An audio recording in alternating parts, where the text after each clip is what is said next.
Hello friends, నేను మీ బాంబే భారతక్కను. పళ్ళు లేని వాళ్ళు కూడా తినగలిగేంత క్రిస్పీగా ఉండే పాలక్ మురుకులు. ఆకుకూరలు అంటేనే పిల్లలు అంత ఇష్టంగా తినరు. ఇలా చేసి పెట్టినట్లయితే పిల్లలు ఇష్టంగా తింటారు. ఎప్పుడూ ఒకే రకం చక్లీ కాకుండా ఇలా పాలక్తో ఒకసారి తప్పక ట్రై చేయండి. పాలక్ చక్లీ ఎలా తయారు చేద్దామో చూద్దాం రండి. పాలక్ ఆకులు ఒక కట్ట, బియ్యపిండి 1 కప్పు, ఉప్పు 1 టేబుల్ స్పూన్, నెయ్యి 3 టేబుల్ స్పూన్స్ వేడి చేసి వేసుకోండి. పాలక్ ప్యూరీ 1/2 కప్, శనగపిండి 1/4 కప్. గ్యాస్ ఆన్ చేసుకొని ఒక బాండీ పెట్టుకొని అందులో 2 గ్లాసుల నీళ్లు పోసుకొని నీళ్లు బాగా మరుగుతున్నప్పుడు కేవలం పాలక్ ఆకులు మాత్రమే వేసుకోండి. ఇలా అయితే పాలక్ ప్యూరీ బాగుంటుంది. ఇలా వేసుకున్న వాటిని 2 నిమిషాలు ఉడికించుకోండి. ఇలా ఉడికించుకున్న వాటిని చల్లటి నీళ్ళల్లో వేసుకోండి. ఇలా వేసుకోవడం వల్ల కలర్ చేంజ్ కాకుండా ఉంటుంది. చల్లటి నీళ్ళల్లో నుంచి తీసి మిక్సీ జార్లోకి వేసుకొని పాలక్ ఆకులన్నింటినీ వేసుకొని అందులోని కట్ చేసుకున్న పచ్చిమిర్చి ముక్కలు 5 వేసుకొని ఉప్పు వేసుకొని వీటన్నింటినీ మెత్తగా మిక్సీ చేసుకోండి. మెత్తగా మిక్సీ చేసుకున్న తర్వాత ఒక వెడల్పాటి ప్లేట్ తీసుకొని అందులో 1 కప్పు పొడి బియ్యపిండి వేసుకొని అందులో 1/4 కప్పు శనగపిండి వేసుకొని వాము వేసుకునేటప్పుడు ఎప్పుడే కానీ చేతిలోకి వేసుకొని క్రష్ చేసి వేసుకోండి. అప్పుడు ఫ్లేవర్ బాగుంటుంది. ఉప్పు వేసుకొని పొడి పదార్థాలన్నింటినీ ఒకసారి బాగా కలుపుకొని అందులో నూనె కానీ నెయ్యి కానీ 3 టేబుల్ స్పూన్లు వేడి చేసుకొని వేసుకోండి. వేసుకున్న తర్వాత వీటన్నింటినీ మరొకసారి చేత్తో బాగా కలుపుకోండి. ఇలా బాగా కలుపుకోవడం వల్ల చక్లీలు బాగా వస్తాయి.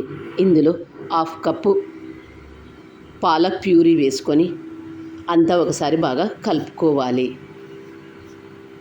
నీళ్ళు ఏమాత్రం వేసుకోవద్దు.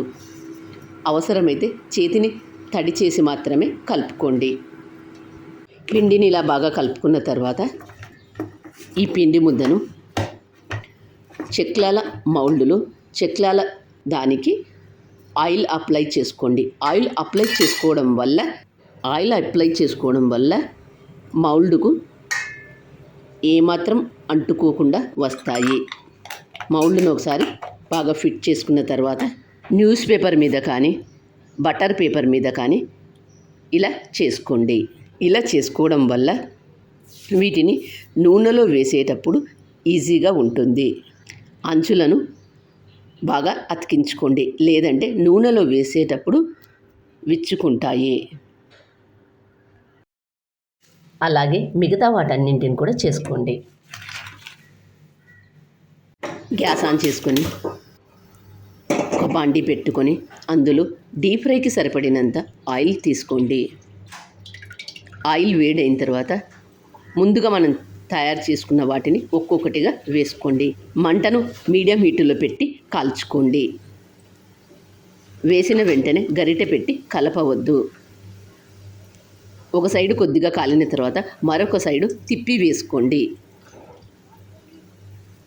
ఇలా 2 వైపులా కాల్చుకున్న తర్వాత వీటిని ఒక ప్లేట్లోకి తీసుకోండి.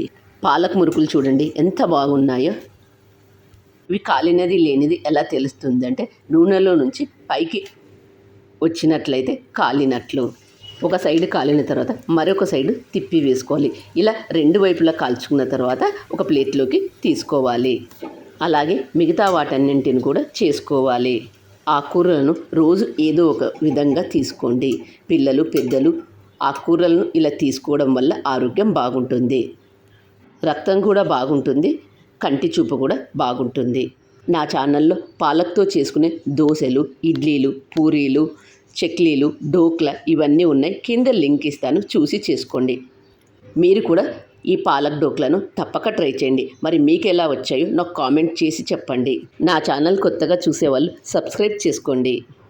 చక్లీలు ఎంత క్రిస్పీగా ఎంత బాగా వచ్చాయో ఒకటి తుంచి చూపిస్తాను చూడండి. పాలక్ మురుకులను మీరు కూడా తప్పక ట్రై చేయండి. మరొక కొత్త రెసిపీతో మీ ముందుకు వస్తాను. Thank you for watching.